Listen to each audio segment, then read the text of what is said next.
our win rates, and we were able to show the sales reps how they could win deals better, and all sorts of benefits from that. So when I went to subsequent employer, to SimpliVity at HPE, I brought that with me. So we set up a similar kind of win-loss program at HPE. And then after that, the founder of PSP Enterprises asked me if I wouldn't partner with him. And in fact, he was looking at that time for someone to buy that business because he's looking to retire in a couple of years. So I gave it some thought and actually did exactly that. So I partnered with Richard Case, the founder of PSP, and acquired the business. And now I'm like that guy who liked the razors so much that I bought the company. And I'm in the win-loss business doing interviews and analysis for clients. It's funny you mentioned razors there. Something I've been talking about for years is that companies don't provide a solution, right? It's the customer who creates a solution based on different products, different services. And I use razors, and I've been using razors as an example for years. And in fact, I'm nice and cleanly shaven here this morning. But for me, my grooming, right? I've got this goatee, I have facial hair. And so every morning I have to do something about that, right? And I have a razor. I buy Dorco razors, and I have some shaving oil, some Somerset shaving oil, and I've got beard trimmer and all bits and pieces, some scissors and all this kind of stuff, right? That's my solution. It's not just one thing. And I think that's one thing a lot of companies get wrong. They go into these sales situations kind of blindfolded, right? Or blinkered, I should say, about the bigger picture. And when they're blinkered about the bigger picture, if they don't win that deal, well, actually, I'll say this, if they win that deal, they don't learn anything from the blinkering. And if they lose that deal, they're not necessarily going to be open to why they actually lost it. And so winning a deal there and understanding how you fit into it, you have to understand the bigger picture. You have to understand the company and the customer's story, right?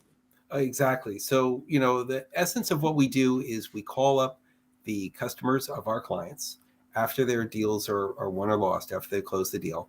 And we talk to them blind and anonymous. So that way the person we're talking with doesn't know who it is we're working for. And we promise them that their name and their company name won't be reported to anybody else. So we try to get as unbiased a read on how and why they made the decision that they did. So we find out what the criteria were that they made their decision, why those criteria were important to them, and then how they sized up their choices. And at the end of the day, we find out the very particular reasons why the customer came to the opinion that they did. What series of impressions and perceptions and experiences led to that decision. And then we relay those findings back to our clients, so that way they're able to understand better how they can affect outcomes in the future to their benefit. You mentioned perceptions in there, Ken. So perception or reality, which one is real? Exactly. Well, perception is reality, of course. Nobody is working from perfect information, and especially in a sale, if you're buying something, you're just doing your best to figure out the best solution to your problem. So, you first of all, you want to find out what is it that you really need. And that's an education process. And you're going to go and you're going to talk to people, and you're going to read stuff on the internet. You're going to watch some webinars. You're going to try to put together a perspective on what sorts of solutions make sense for you. And then you basically go shopping. And in part, you do that so that way the vendors can educate you and teach you about what sorts of things you didn't even anticipate were available. And then after you go through that whole process, you start to sort out, well, which things are really important to us and which aren't so important, which are nice to have, which are vital, and which of my various options is going to give me the best bang for the buck, which is going to work best with my organization, which is going to work best for me personally. And they're going to go through that process of coming to an opinion. But where's the reality to that? It's always filtered through this whole process of learning, right? And your job as a marketer is to make sure that the right information is available to people at the right time through the right channels, so that way they're persuaded that, in fact, you're the best solution for their problem. a lot of what you're describing there, this sort of going out, putting yourself out to the world to try figure things out, looking for information. You talked about education. Mm-hmm. The word journey comes to mind here, right? This idea of the journey that we embark on when we try and get something done, whatever that is, right? Yeah. And especially if that is going to result in us buying anything. And in marketing and sales, quite frankly, we talk a lot about the customer journey, right? We talk about that sort of, and it's often a very linear process in the way that it's presented. And as we all know, that's not true. But the thing I love about what you were describing there is not only is it a journey, but it's also a story being made. It's story making. I'm fond of saying that you're either planning, making, remembering, or telling your story at any one point. And what you just described there is a combination of planning your story and making your story, right? And how do we as marketers and salespeople create an experience, invest in the right messaging, communications, so that perception is, quite frankly, that we have as much control over it as possible. Because if we relinquish that control, then we have no say in it, right? And so if you don't have a strategic narrative, if you don't have positioning, then you're rolling the dice, right? Absolutely. And worse, you're also setting yourself up for some disaster if your competition tells your story for you. And that's what can happen if you're not aware of how the competition operates, and if you're not prepared to counter some of the stories they might be telling about you. Oh, wow. This idea of story warfare, you just kind of painted this picture in my mind, these conflicting stories. And if imagining like these two armies going at each other, or one army and a nation that has no idea what's coming for it, right? And then the army just kind of washes over them, right? Yeah, I mean, that might be a little bit exaggerated, but not so far from the truth, because some of these deals that I work with, they go on for months, sometimes years. They're going on, and then finally, this crucible of a decision happens over the course of a couple weeks. Mm-hmm. So there's a lot at stake. Companies have invested, tens, hundreds of thousands of dollars of effort into an opportunity which is strategic. It's a big deal, and I think what you were describing is much more true than what sometimes people think of in terms of competition, of sort of two robots in a ring, two product robots in a ring battling it out, and one gives a right and then the other a left and then an uppercut and knocks out the other product with some feature that is exclusive and beats the other product. But that's not the way competition really works, and that's not the way customers make their decisions. It's much more of a process.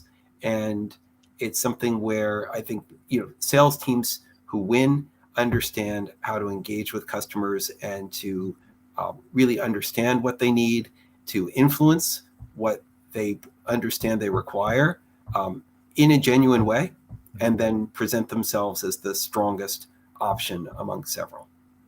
And I love the way you frame the fact it's not a boxing match. And in fact, I broke one of my cardinal rules, which is not using war metaphors, because they're just so overused in business. And quite frankly, they're not particularly respectful of the customers, right? But in that example, it was more about the two companies, the going at each other, or the balance of power, if you will. Yep. And the reality is, you touch on this concept of belief, right?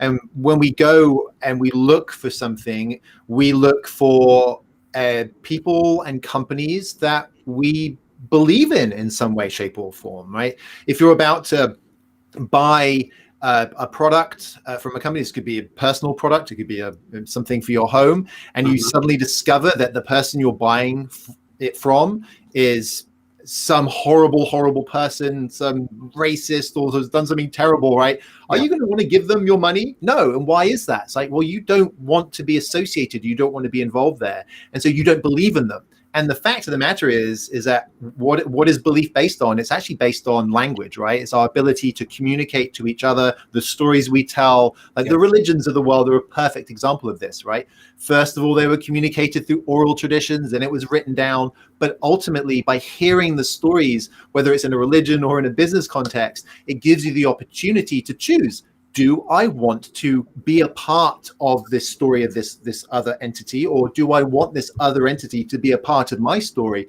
And if the answer is no, and you don't believe in them, then you're kind of in a bit of a tricky place if you're trying to serve that person.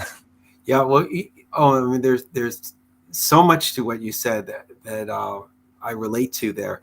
A big part of what selling is, of course, is credibility and setting up the relationship between the buyer and the company and the representative there, because people are taking a gamble on whatever solution they're buying. Anybody who's been in this business for a while understands that software isn't perfect, that solutions are a moving target, and that companies don't last forever. And so they're taking a bet, and sometimes a big one, for their career, and they're working, like I said, with imperfect information. And so your trust in the rep and your trust in that company is absolutely critical. And to this point, we were talking a little bit earlier about misinformation that can creep into opportunities and sometimes be injected there quite aggressively by what I would call an unscrupulous sales force. Some sales cultures really do encourage the sales reps to propagate half-true information about their competition. It's commonly referred to as fear, uncertainty, and doubt. So you plant FUD about your competitors in order to undermine their efforts. And the truth is that if you're aware of this FUD and you have to contend with it, it's terrific, because what you need to do is counter it, expose it to your prospective client. If you get to it before your competition brings it into the picture, you predict with the client, with the prospective customer, you predict that it's coming. And then when it comes and they fulfill that prophecy, and it's really devastating for the competition, because they will have stepped right into that trap. Or if they've already said this much, it's vital that you confront it. But when you do, and you straighten things out, and you show the customer that what is being said is only half true or completely untrue, then it's devastating to the competition. And I can tell you from firsthand experience in doing these win-loss programs and being on the client side, we did contend with FUD from one of these kinds of aggressive companies. And what we did is we saw in the interview the FUD and its impact on the customer. And we showed those interviews to our sales reps. We told them how to confront it, what the truth was. And then they started doing exactly that.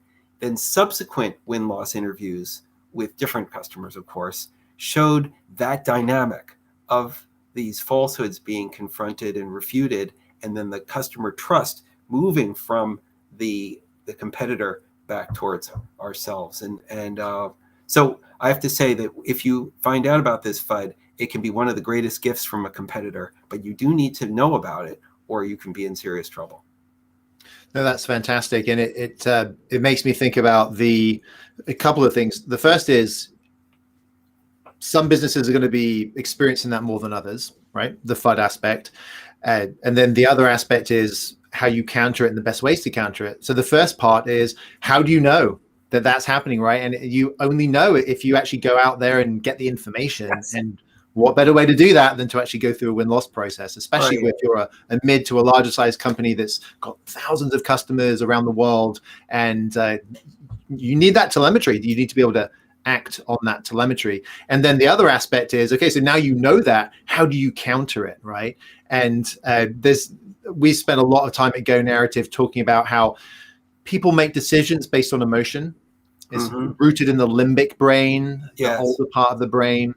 And then we justify based on data. And so we need to have both sides of that. We need to be ready as a company with the data to answer those justification questions, but we also need to engage emotionally. And the best way to engage emotionally is by telling a story that puts that person at the center. So figure out if there's FUD out there, and then figure out what kind of story to tell. So a lot of what we've been talking about as well makes me think of this idea of value, right? And I love to talk about how storytelling is a value problem or a value solving problem. So how do you communicate value?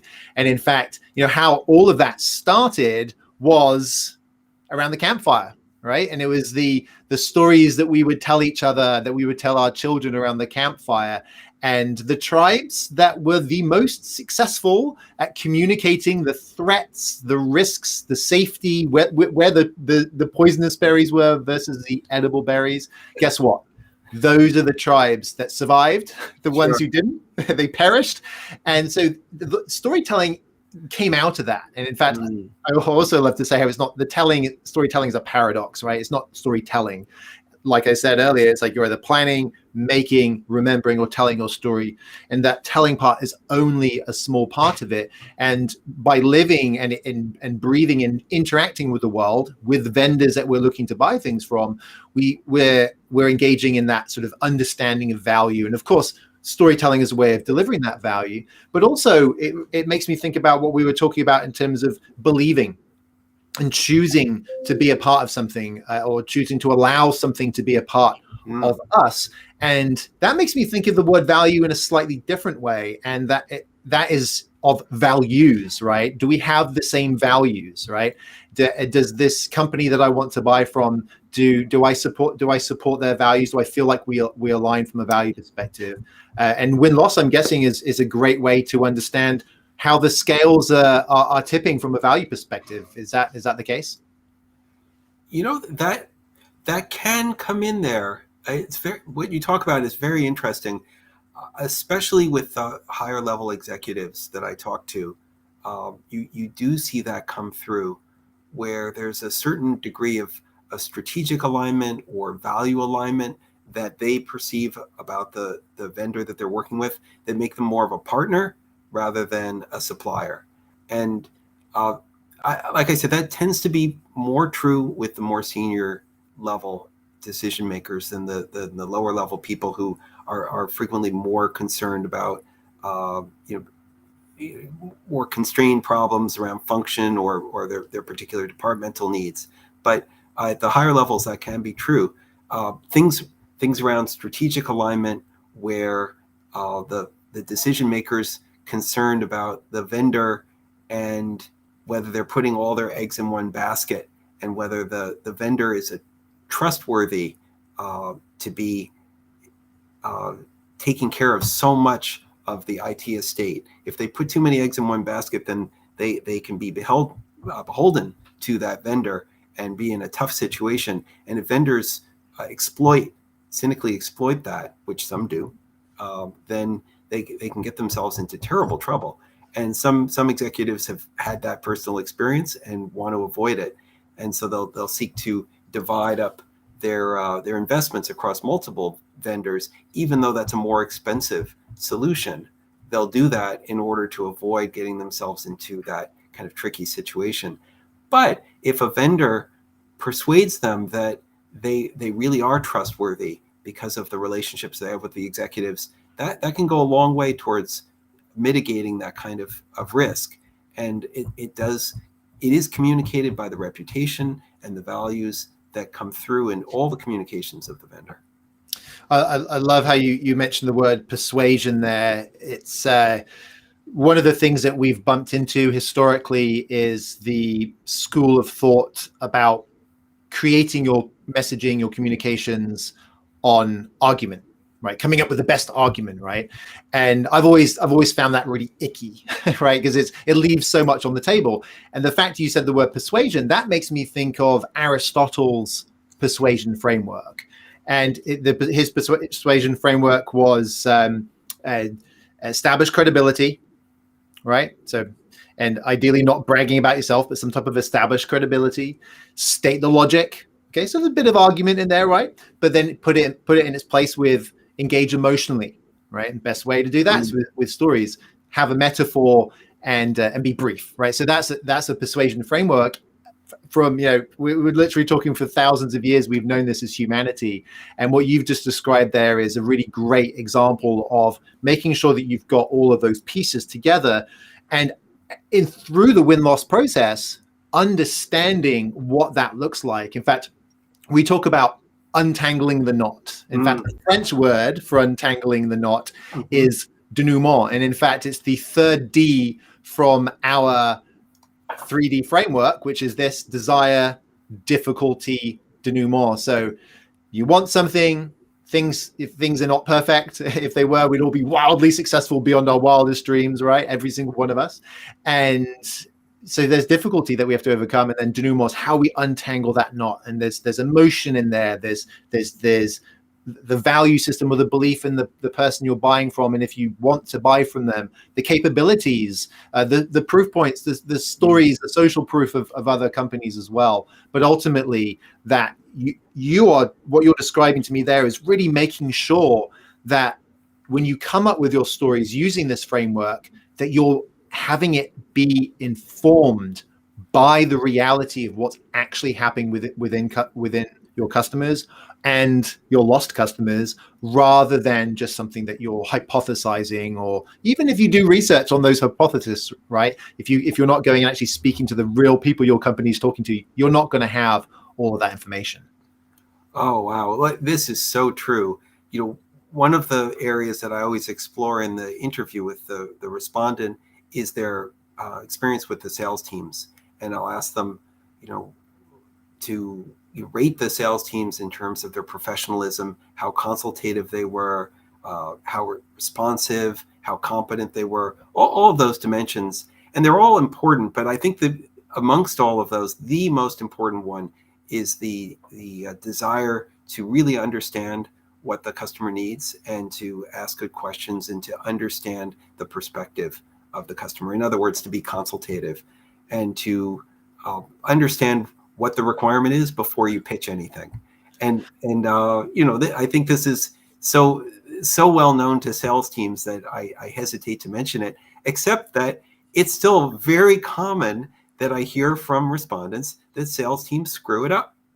They really do. And the sales team that doesn't screw it up comes out way ahead by virtue of listening before they speak. And so, if you have a way in your sales process to have a formal discovery, if in your marketing plan you have a way of gaining permission from the customer to tell them the next part of your story after having discovered something that makes it relevant to them, then you earn huge points with that customer and the relationship that you've built with them.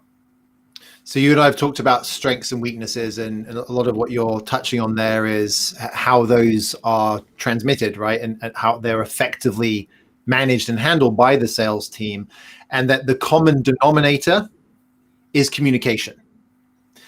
That's good communication, it's bad communication. It's what's included in the communication or what's left out of the communication, right? How do you see that, the communications and the sales engagements, how do you see that kind of unraveling? Yeah. Well, at the end of the day, customers are going to make up their minds about a decision on the basis of a handful of issues.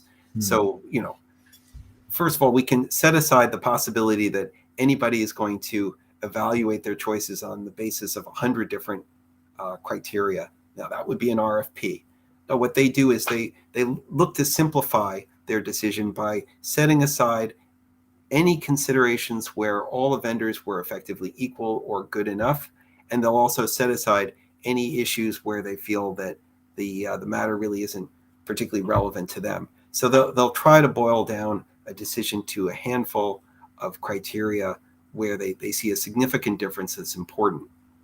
And here, the winner is not going to necessarily be strong in everything. It's going to be a mix. They'll be strong in the most important things, and they'll be very strong in a couple things which will generally tip the scales, but they won't necessarily be the strongest in every criterion. So, for example, you could have a small specialist company up against a mega vendor. Now, the mega vendor is going to have unquestioned viability, and the small company much less so. So, this is something every small company has to contend with, is the concern that they're just going to not make it in the long run, and will they be around to support the customer and to provide updates and all the things that the customer needs over the foreseen life of the product.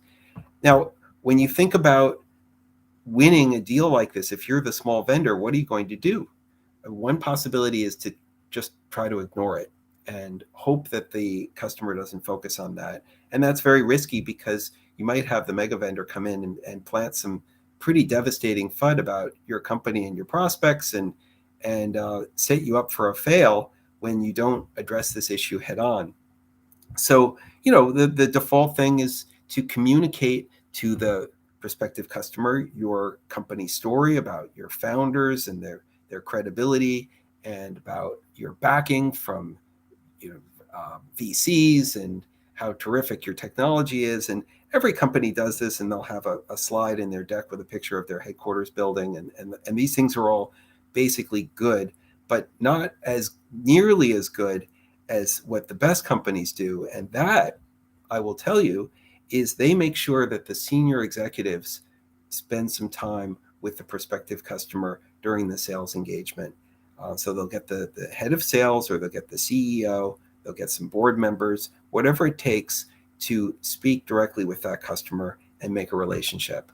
And then if they do that, what I hear in the interview when we talk about vendor viability is that specific experience about how the respondent got on the phone or met directly with the CEO and believes that that person will stand up for them if push comes to shove, that they will be taken care of, and that was what they will base their decision on more than anything else. They know that the mega vendor won't treat them that way, won't give them that kind of service or relationship. So that's something the small company can do. But talk about a difference in communication and a difference in trust.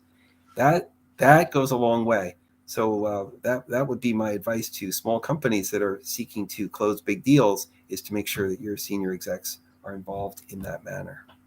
And I'd like to point out there, it's really fascinating to hear you talk through that, the importance of being mindful in that process. Having been at big companies and small companies alike, including both Intel and Microsoft, there is a temptation from the sales team to be overly dependent on the executive team, to actually really have the executive team come in and sell it. Whereas what you're saying there is having the executive come in and show up, show that they're a part of the picture, show that they're a part of the story, show that they care about them. Right. And in addition to that, making sure that the stories you tell also bring them along. It's really about stacking the deck, putting as many things in place as possible to make that potential customer feel like you're all in this together. Because if I know that I'm in this together with you, and I know you've got my back, then I'm more likely to choose to go with you. And it's no surprise, right? If we think about one of the things I like to kind of talk about when you desire difficulty to do more is the Iceberg Effect, right? The tip of the iceberg. And you and I have talked about this with win-loss. You assume it was this thing, but actually it turns out it was this other stuff. And you can literally get sunk by this if you're not aware of what's really going on under the surface, and you're just looking at that little peak that's popping up above the surface. Right. And the reality is that you need to dig into this stuff. You have to look at what are the depths of what your customer wants? Right. What are the depths of the challenges that they have? And then ultimately, what are the depths of how they solve this problem? And I've been saying this for years. It's, you're an ingredient, whatever you are, right? This is kind of like the razor comment earlier. You're an ingredient. They've got to do a bunch of other things to be successful. And the less arrogant you are, the more that you're on a shared journey together, and the more you position yourself as a guide, the more likely that person's going to want to go on a journey with that guide, right? You don't want a guide who's not going to be present. You don't want a guide who's not going to be there for you. So that makes me think of 2008, last big trip before we embarked on the other adventure of having children. My wife and I went to Africa, and we went to Rwanda, accidentally went into the Congo, we went to Tanzania. But when we were in Rwanda and accidentally in the Congo, we saw the mountain gorillas. So we went, hiked up into the mountains, and one of the most amazing experiences of my life, coming face to face with our closest cousins, just the sort of visceral reality of being in their environment.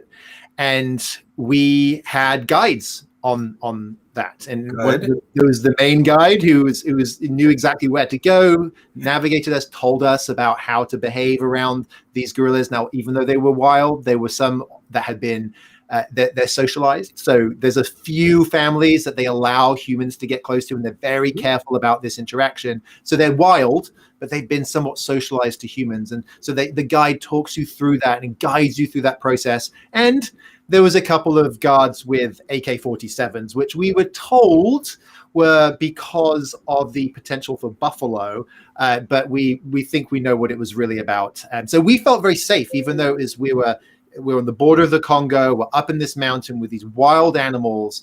We had a guide who knew what they were doing, and we had these guides to protect us. And so without that, we would have been on our own, and we wouldn't have done it, right? We wouldn't have gone on that adventure. We wouldn't have made that purchase, right, if we didn't feel like that was something that we were able to be safe doing, and knowing that we had the right people on our side, right? Oh my goodness. Yeah, what a story. That's really quite incredible. I'm envious of such an experience. Well, what you were saying reminded me of an important issue that I think a lot of sales teams and marketing teams overlook. And this is really a wasted opportunity because it's so infrequently well done. So my advice to our viewers is to bake this into your process. And that's the idea of vision. So when I talk about vision, what I'm really talking about is the future direction of the company. So this can be, a matter of articulating your market philosophy, what it is that customers can count on you for, what sorts of focus do you have or direction do you have in the marketplace, your fundamental brand and your promise, and how you're going to deliver on that in the future. So specifically your roadmap, what's coming next. Now, everybody is going to pitch all their capabilities, and if they've got something coming around the corner and they know that they're in trouble because the competition has it and they don't have it, they might try to sell a future. But what I'm talking about here is a little bit further reaching than that. What I'm really talking about is engaging with the customer about your future and demonstrating to them that where you're going in the marketplace and what you've got planned for the company is very much in alignment with what they're going to need in the future. So part of this has to do with being a good futurologist about the direction that the technology is going to take in this business. And the senior people in your company are going to have a strong perspective on this because they've been at this for a while, and they've developed products like the one you've got a couple times in the past. That's why they've got this job. And if you bring them into the sales and marketing equation and engage them with the customers in the right way and have them, I guess the word is story, have them bring the prospective customer into your company's story of where you're going, it's enormously powerful because people do understand, especially the more senior decision makers, understand that they're not just buying a product, they're getting they're forming a relationship that's going to be around for 5, 10, maybe more years because the technology sticks around for a long time. They're making big strategic decisions, and they have to believe that this direction they're going is going to continue to deliver value for them in the long run. So bringing in the broader organization and sharing where you're going and getting the customer involved in that in an intimate way can be absolutely the winning formula for many large deals. I love that. And you're using metaphors in how you describe that, which is unsurprising because metaphors are a shortcut to understanding. And you were talking about vision and seeing into the distance and knowing where you're going. And that's why I shared one of my favorite little slides here of this dog looking off into the distance, because what you're effectively describing there is the big story. Right. And when we get to the big story, we start to get into the realms of belief and believing in something, which we've touched on today. And that is incredibly important. Right. And that's why companies fret over things like their vision statement and their mission statement. And all of that is founded on what the big story is. Now, what we see in most companies is we actually see that most companies implicitly understand their big story when they're getting going and maybe as they're growing, but that over time that they kind of lose their way with that big story. Yes. And if they founded their vision and their missions on this big story, which is maybe shifted and changed a little bit over time, then you can become disconnected from that reality. Incidentally, that's exactly why we are such huge proponents of this idea of a strategic narrative. And that strategic narrative lays the ground, lays the foundation, is the framework for defining what that vision is, defining where the company's going, defining what the company means. It is actually before the vision or the mission. It's ultimately something that every founder, every CEO has. And the question is, are they doing the necessary work to codify that and empower their entire organization to use it, to be aligned? Because if you're not aligned, then your stories are going to be different. You God forbid, you have a conversation with two different salespeople. Or here's a great example: you're having a conversation with a salesperson. It's going pretty well. You've got some questions, and then they bring in that executive, right? Just like you described earlier, they bring in the executive, and everybody's feeling pretty good about where this is going. And that executive joins the meeting, and they start talking about stuff which is just different to what the salesperson was talking about. And you're forcing the customer at that point to try and rationalize, well, that Sally said this and John's saying this, and so which is that? So, but I'm hearing this from the CEO. So was a salesperson lying to me? Or and so they start to have these roadblocks to understanding, right? You're making them work harder. Whereas if that company had simply invested in a strategic narrative, everybody would be on the same page, because that executive, before they walked into that meeting, would have pulled out the strategic narrative, refreshed on it, made sure that they were all aligned. And the salesperson would be using sales decks and marketing prep materials that were based on that strategic narrative. Everybody would be aligned. The sales team would be more confident. The executive will be more relatable. And the customer is going to be taken on that journey into the future, which otherwise they're just going to be confused. And if you're confused, you lose, right? Yeah, at best it's a no-op. You hope that a bad sales call like that, especially with senior people, doesn't have any ill effects. Geez, that's terrible. Yeah, I guess if you're on the receiving end of that, you write it up to simple incompetence, and that's all you hope it is. But it looks very bad on the company, and it can be worse for the buyer if what they've effectively done is they've orchestrated a meeting where they're getting the higher ups to come in order to align on a solution that everybody wants. And so in order to orchestrate this, they're getting the senior exec from the vendor to join in, and they're going to have this powwow, and it doesn't go according to plan. That's very tough. So yeah, wow, you've got to get your story straight. Absolutely.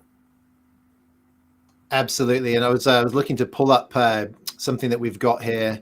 It's our TRIPS storytelling framework. And the TRIPS storytelling framework it's really all about trips. What's a trip? It's a journey, right? And it's what you ultimately take somebody on. And we use this to, first of all, to X-ray our clients. So we look at the depth of their business. What is the transformation that they are serving in the world, right? For example, if you're VW Group and you're investing in the Electrify America program, you're doing that for a couple of reasons. One is it's a slap on the wrist for the emissions scandal that you went through. But the other aspect is you're investing in something that relates to something that's happening and changing in the world. That's a transformation. And your messaging needs to reflect that. It needs to articulate that. And then you have to have the right reasons to believe. The facts on the one hand, right? The data, the trends, and then the heart on the other side, the aspirations. Where do people want to be? What's this promised land that they could maybe get to with some help? And then the help they get is through the innovation that you bring, right? It's that the value proposition really comes to life here. It's that one thing that really sets people apart. I often use Amazon as an example here with their customer service, right? They are 100% focused on providing as good a customer service experience as possible, knowing full well how important that is to their company. And that's their innovation. All this other innovation, all this other stuff they do serves that that eye of trips for them. And then P is problems, right? When there's a change in the world, you have a problem imposed on you. Things are different now, right? Think about what we've all been through for the past 2 years. And then there's two other problems, right? The first one is, okay, I want to try and deal with this. How do I start dealing with it? And that's questions and what technology might I need? What processes might I need? And then you get those things together. You buy some new cloud services or whatever it is, and then you start getting going, and lo and behold, roadblocks pop up along the way. So tell me a little bit about how, from a win-loss perspective, how can companies make sure that they're understanding the aspects of this sort of narrative aspect elements? Oh my goodness, wow, that's so broad. But I was thinking about one thing as you were going through this about a mistake that so many companies make, and that is inadequate investment in their demos. And here, what typically happens is you have the sales engineer run a demo for the salesperson, and too often I see demos come across as a tour of features. So at best it's a tour of features, and at worst it's almost like product training. They're going to teach you how to use the product during the sales experience, and it's terrible because people, the moment they realize that this is what they're about to hear, is when they start to look down at their watch or just go into grin and bear it mode and just can't wait until it's finished. When I looked at your TRIPS framework there, it fits perfectly with how people need to think about demos, which is really you need to show the prospect how your product is going to change the way they get work done. And you are going to show them this transformation about how their lives are going to be changed. When I was at SimpliVity, we were selling hardware that was easier for the IT people to manage, which was a big deal. How big a deal was it? Well, it was the difference between being able to go home on weekends or having to spend the weekend in the office. Literally, we had reference customers that talked about how the product changed their lives in this way. So it was a big deal. But the way we were able to demonstrate that was by showing them how things that they would need to do on a weekend could be done very, very quickly and take them through that experience. And that was when the light bulbs would go on, and they'd start to envision themselves as being owners of this solution and the benefactors of it. So it's enormously powerful when it's presented to somebody in a way that is going to let them get that feeling of what they're going to get. And then the demos are electrifying and very, very powerful. But I think that's a kind of storytelling, is the demo. And it's too often it's not given the serious consideration that it absolutely requires, and it's just overlooked, because I can tell you from win-loss, when it's done well, it's an overwhelming advantage. Yes, it's very true. It reminded me of my days in the software world, and when we would nail a demo, right? When we would be planning for a big event, and we would make sure that we put the energy and the effort in, and there would be this sort of Herculean effort, right? They were coming up with the keynote, determining what the theme is for the event, all the event team working, the product marketing team coming up with the characterization of the event, what we're trying to communicate, how it's going to communicate the brand, all these bits and pieces, and we'd work really hard on the demo. And one of the things that we would do when we were doing the demo is we'd make sure it was a story and that there was a story involved. And the reason why is we knew from the numbers that when we did that with a demo, literally the numbers from the satisfaction ratings from the events is when we did demos that had a story involved, the scores were significantly higher than when it was just a sort of click and point demo. Now, here's the thing. How do you make sure that demo aligns to everything else? How do you make sure that demo aligns to what the salesperson is demoing on the ground at a customer versus what the conversations the salesperson's having versus what the executive says when they get brought into it versus the advertising maybe that they're seeing? Is like, what's tying all of that together. And again, we're back to square one, right? Which is you need to have a strategic narrative. But you also touched on something else there, and that is that things are just a certain way sometimes within companies, right? And if you don't understand what it is about your audience, that it just is that way, then you are literally opening yourself up to the firing squad. And it's actually why we developed in the early days of COVID, in fact. So this is something we do implicitly. We look for emotions. We every strategic narrative project we engage on, we spend a lot of time digging into the emotions, the hormones, looking at the relationship with the types of product and the audience and what makes the most sense. Well, last year we actually codified this into the story meet method, and it's about meeting your customers where they are, right? And this idea of truths is a big part of that. Is what are the truths that your audience is operating within? If you don't understand that, if you don't respect that, you are literally walking into that firing squad. And the other two elements are the morals or the values and the essential emotions as a part of that as well. Yes, what were you going to say, Ken? Oh, this is so true. What amuses me is that it's these things aren't that hard to find out. You do need to talk to the customers in order to find them out, because they're abstract enough and subtle enough that people can get it all wrong if they don't actually go to the source. And so it reminds me of a story about when I was at Simplivity. I just joined the company, and we were trying to figure out why we had lost deals. And this was, literally, I joined the company only 2 days prior, so we were in the midst of a post-mortem exercise, and we were calling up all the sales reps around the world to debrief them and find out why they won and why they lost the deals. And we went through all of this, and it was before we had set up the win-loss program to call up the customers and speak with them. So we were basing all of our research on what the reps understood. So anyway, we went through this exercise and summarized it all, and we got some pretty valuable insights. I was pleased with that result.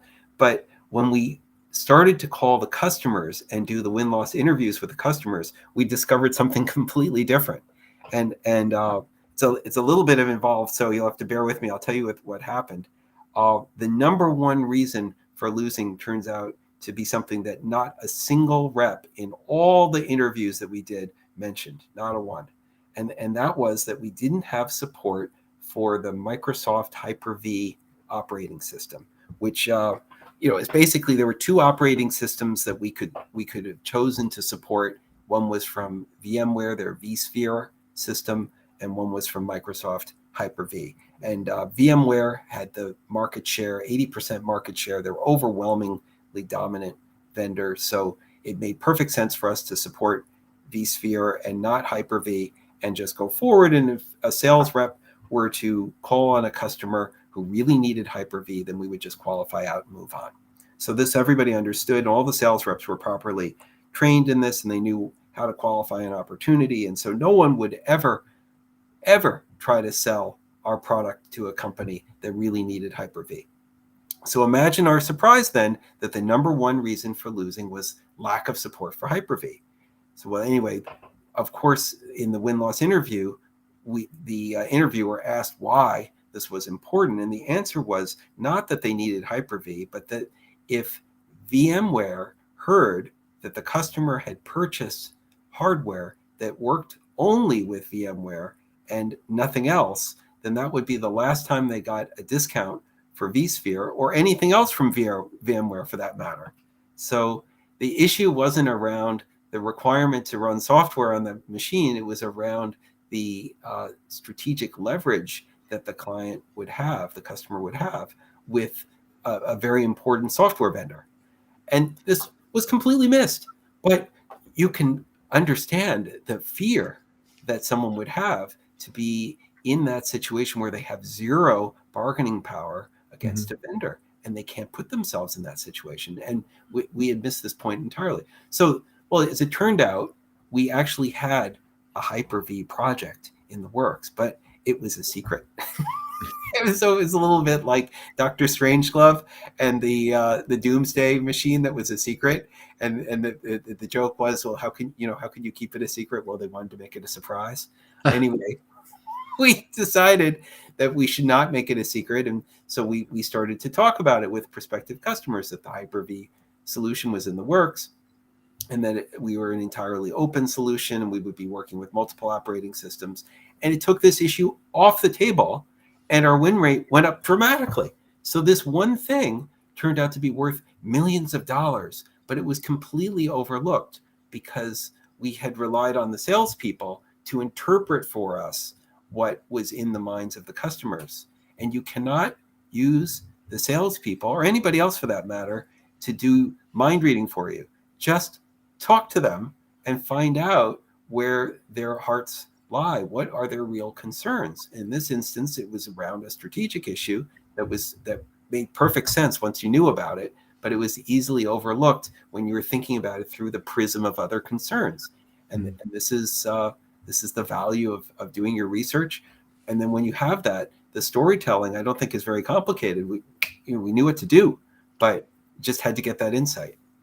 Well, it's funny you mentioned not complicated, because that's actually one of the things I spend all day, every day fighting against, and that is business people who have found themselves in a pickle trying to use entertainment storytelling frameworks for to get their point across, and it's very different. How is business storytelling different from entertainment storytelling?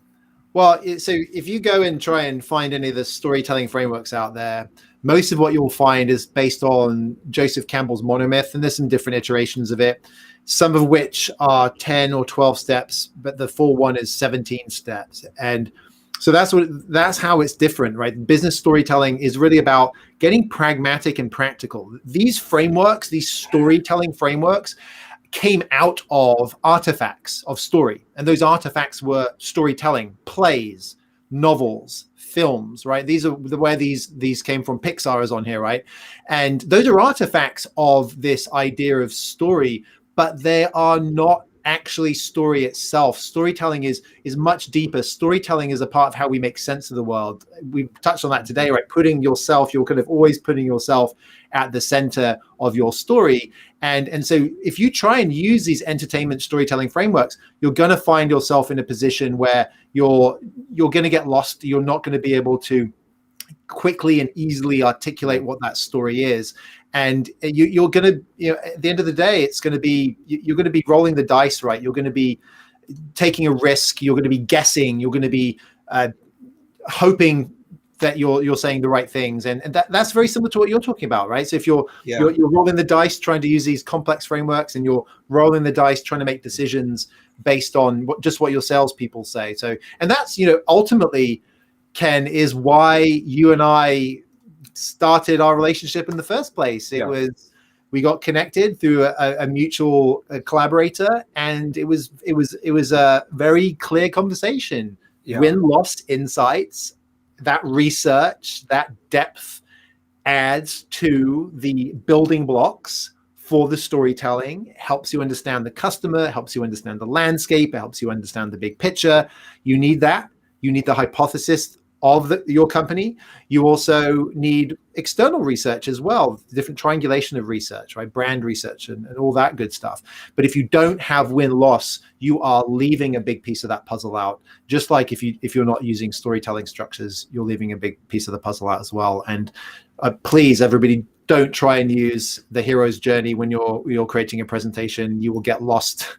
Seriously, it's like presentations and ad campaigns and videos. Those are most of where storytelling explicitly gets used in business because it's obvious. But what we've just been talking about today is the fundamentals of the business are founded on the stories that people believe, the interactions they're having, the belief system they have. Do they believe in the company they're talking to? Do they believe in the salesperson? Do they believe in the executive? And if those things aren't aligned, they're not going to believe, because there's not going to be integrity. And can we believe in something that has no integrity? Do you believe in something that has no integrity? Do our listeners believe in something that has no integrity? I would hazard a guess that the answer to that is pretty much no across the board. So we're getting to the top of the hour here. So Ken, thank you so much for joining us this week on the Go Narrative Show. This has been just super fun. Love working with you, obviously, and it's great to have this conversation about this important part of the puzzle. So let's tell everybody, where can they find more information from PSP about how to take those next steps if they want to start down the path of actually lighting up their win-loss investments? Sure. Just please visit our website, pspenterprises.com. PSP stands for Peer Survey Professionals. You can Google for PSP Enterprises, PSP Win-Loss. It's pretty easy to find us, and we'd be happy to speak with you. And I love that word peer as well. We've talked so much about being on journeys together today, and that the peer survey professionals really light that up as well. And something else that I want to share with everybody is we also have a kit that we have put together. It's called the Storytelling for Action Playbook. It's actually a collection of playbooks, 6 playbooks, 3 of the frameworks that we talked about today, the 3D story framework, the TRIP storytelling methodology, and the story meat method. They're all in this playbook, and you can actually pick out the playbook. You can go through it. It's got all the prompts, all the questions you need to ask to extract a lot of this information. I would encourage everybody to make sure they're doing win-loss, because that's going to feed into this process. And we've also got a training coming. So we'll have an online training program that you can go through that will teach you how to use the playbook as well. The playbook will also be available up on Amazon as well for sale, and other electronic retailers before too long. So you can actually sign up for that by going along to the little link that's in the bottom of the screen here, which is gonarrative.com/storytelling for action. And of course, so PSP Enterprises and Go Narrative, and we love working together to bring all these things together. So reach out to either Ken or myself, and let's get your story straight, and let's make sure that you're getting that straight by understanding why you're winning, why you're losing, and not leaving anything to chance, because that's the last thing we should be doing in business if we can help it, right? Absolutely. Well, Matthew, thank you very much. This was a pleasure today. I really appreciate it. Fantastic. And thank you, everybody, for dialing in.